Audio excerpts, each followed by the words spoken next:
Today's proclamation of the Word of God is in the first epistle of John, a reading from chapter 2 and chapter 3.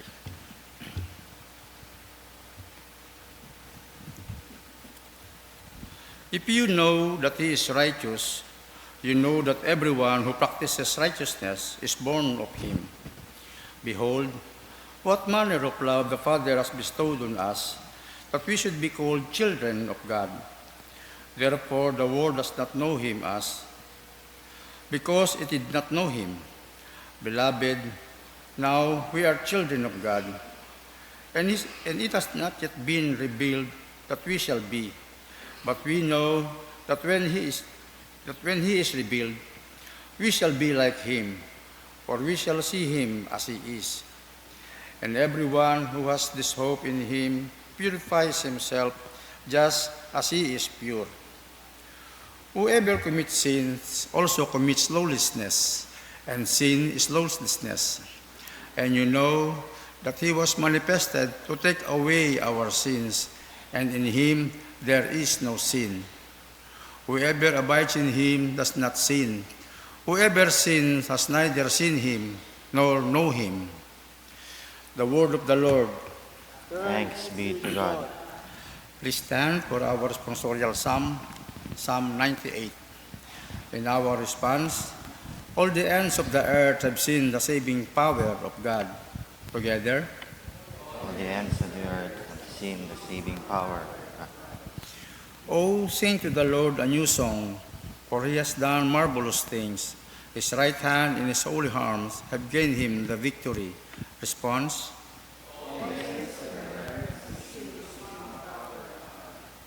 all the ends of the earth have seen the salvation of our God.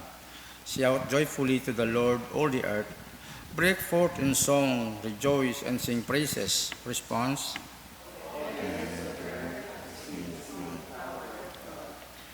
sing to the Lord with the harp, with the harp and the sound of a psalm, with trumpets and the sounds of a horn. Shout joyfully before the Lord the King. Response,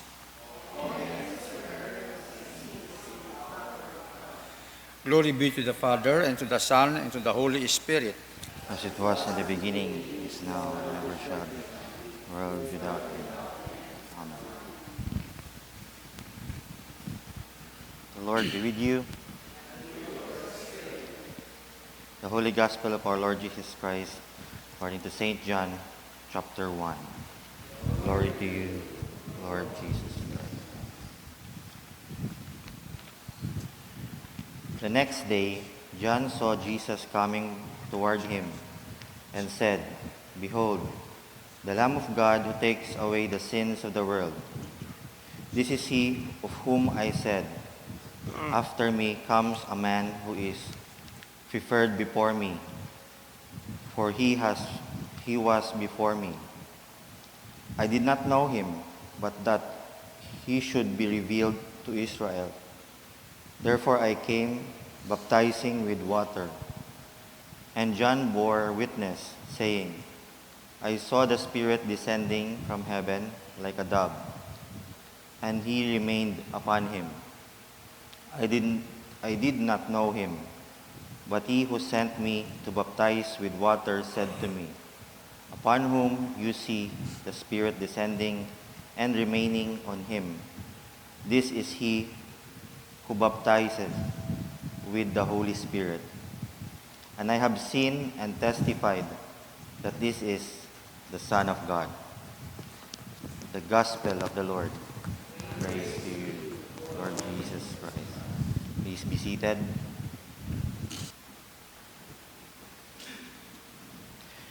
Good morning. Welcome to the 10th day we celebrate Christmas. And today our reflection will be more on the identity natin as believers of our Lord Jesus Christ.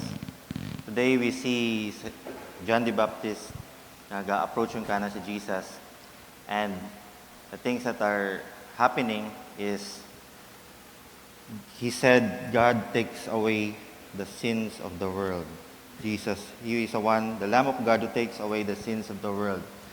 If we truly understand that He takes away the sins of the world, He's not just covering the sin, He is not just putting veil on the sin, but He takes away the sins of the world.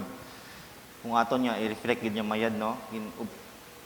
Sin is already defeated because of Him. And we are elevated into divine beings kung imong tatanawat mayad. Kasi God came here for this purpose. And then when makita nato niya our sin it was already defeated, our identity will now become, I am truly a son of God, I am truly a child of God. So you think now differently. And if you have sin in your life that is habitual or things that again, think of God. He takes away the sins of the world. He purifies us. So our perspective now becomes, instead of thinking, I am going to church, I am going to not sin, but now nag-iiba na yung perspective mo. You began to become a child of God nga, ay, gabago, tagali ako. Dayo, tagali ka akong ginoong identity. I should see things according to the will of the Father. So, yan yung pinaka-first natin makita dito sa Gospel. And also, sinabi nito ni St. John the Baptist that I didn't really know him until now.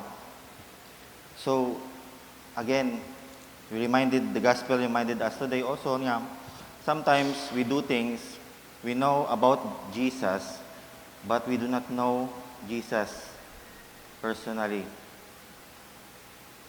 So, it's about the personal relationship we have with our Lord Jesus Christ, reminding us today. And the other thing is, the Spirit came down and stayed on him. The Holy Spirit came down to Jesus and stayed on him. Imagine natin na may bisita ka sa bagay, buhay na magbisita, tapos nagstay mo na. Di ba things become different? No, pag may tao na nga nag-i-start sa inyong bagay, permanent na siya dyan, our habits change, our perspective change, our goal change, kasi may bagong tao sa bahay. May naglilinis, minsan miniiwan lang niya yung pagkain dyan, may mga ganun ba. So nag-iiba yung ating tingin, nag-iiba yung mundo natin when someone came to our house permanently. So the same way, the Holy Spirit comes to us and it's permanent. It stayed with us. So it has to be, our life should be transformed every day. Things that we do not see, nag-iiba tayo. We really deny ourselves kasi nakikita na natin yung ano yung purpose ng life natin. Nakikita na natin si Lord. Nagabaylo ato niya, for example, for me, I used to think nga, mabilis ako magalit. But when you come to know Jesus more and the Holy Spirit is in you, walang galit dapat sa heart mo. He will be the one who will, okay, relax. Kahapon niya may award kami doon sa King David niya. Inawardan nila ako na, relax. The Relax Award. Instead of panicking or anything when it comes to our ministry or anything in life, relax. God is with us. Sometimes we are tense. Kasi akala natin, yung Diyos natin, masyadong si God is so high and mighty. But God is with us. God is with you and with me. When we come together, sometimes we make mistakes, we rub elbows, but God is with us. He is with you and with me. And He is there. You have to humble yourself with one another, gather together, and again, yung mga gatherings natin, especially the Eucharist, when we come to the table of the Lord, we share in the food of our Lord Jesus Christ. The gladness is in our heart. So mawawala talaga yung galit and anything in your heart. So you will be transformed. So imagine the Holy Spirit stayed with you. He remained. Nandyan siya sa'yo sa heart mo. You begin to relax in all things. Not just relax, but the peace of the Lord that surpasses all understanding is there. Many things in the world are kakagulo, but since the Holy Spirit is with you, your perspective iba. And people who are praying more, being with the Lord more, the things that they do here on earth, their public life is different. We began to share the gospel more on the people who need the gospel, and then yung mga trabaho nila nag-affect. Kasi the private life form here, ibig sabihin ito, the private life for us changes the public life natin. So the more we come to our Lord Jesus Christ, the Holy Spirit stay with us. And that is the gospel na nandikaring sinabi, the Spirit came down and stayed on him.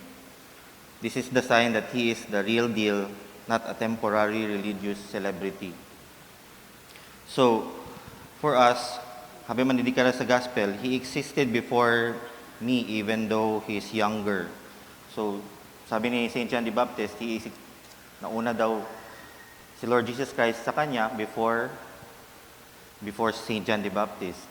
Meaning, he realizes na Jesus is God. Jesus created the whole world. So, sabi niya, pag sinabi niya, he existed before me even though he's younger.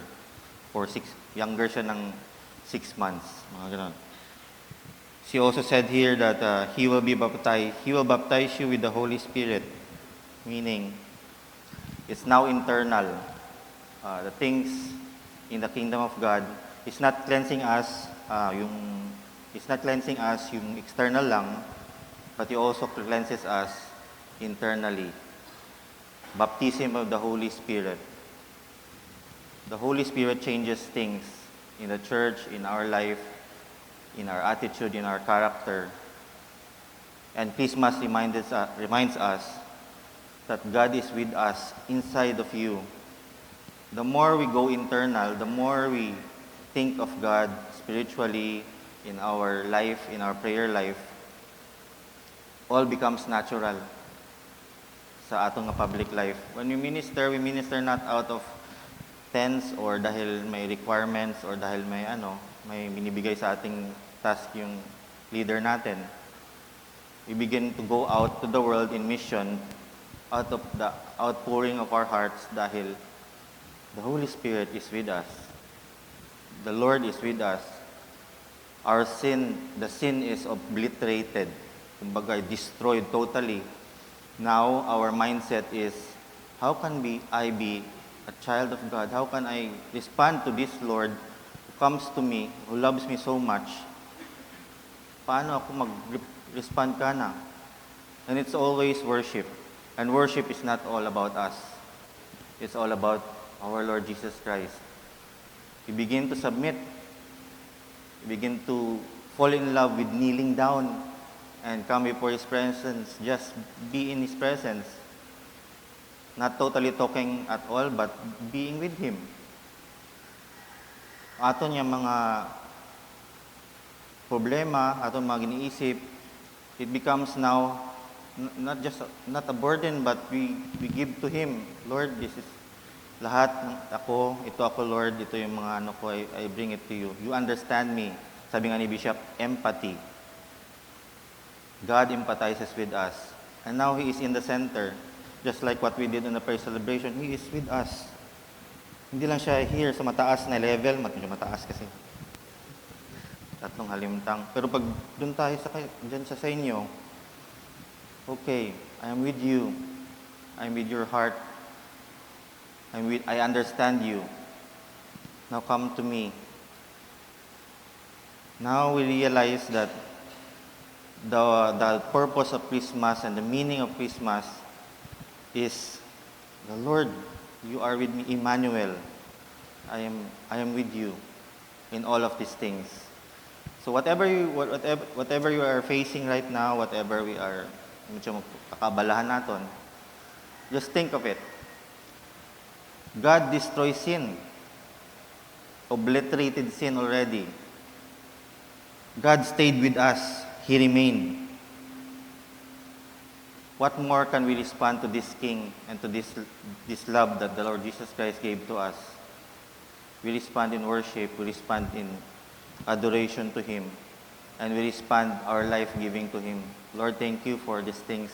Hindi ko nakita, Lord eh. Mansan, malabo yung meaning ng God with us. If we are really want to reflect this, nag-iiba yung natin, yung heart natin. God with us. And then the Holy Spirit stayed with us. So, again, a reflection for all of us. Whatever you are facing, God is with you. He loves you. He's not angry at you. He will never leave you nor forsake you. And He will be with you always, forever in our life. Amen.